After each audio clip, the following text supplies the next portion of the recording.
అసలు original score, original this thing Yeah. అక్కడ నుంచి తీసుకున్నాము. And nothing was all added. Nostalgia అని రాము అన్నాడు కాబట్టి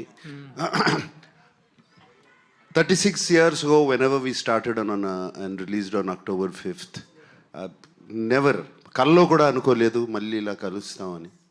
అండ్ కలిసి దీనికి శివాకి ఇంకా ఇంత ఆదరణ, ఇంత ద కల్ట్ ఫాలోయింగ్ ఉంటుందని కల్లో కూడా అనుకోలేదు. ఇట్స్ స్టిల్ వెరీ, నాకు చాలా సర్రియల్గా ఉంది, కొత్తగా ఉంది అసలు ఇది ఇలా కలుస్తాము. And so much love from everybody coming.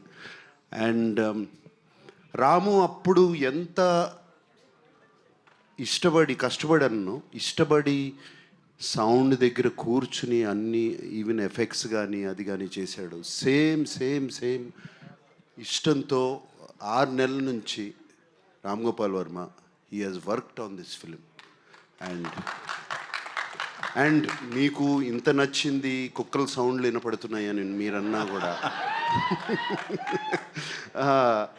కేవలం అతను what he could do then, అప్పుడు కంప్లీట్గా సరౌండ్ స్పీకర్స్లో చేయలేని సౌండ్ ఇప్పుడు తనకు అవకాశం వచ్చింది. Took full advantage of Dolby Atmos.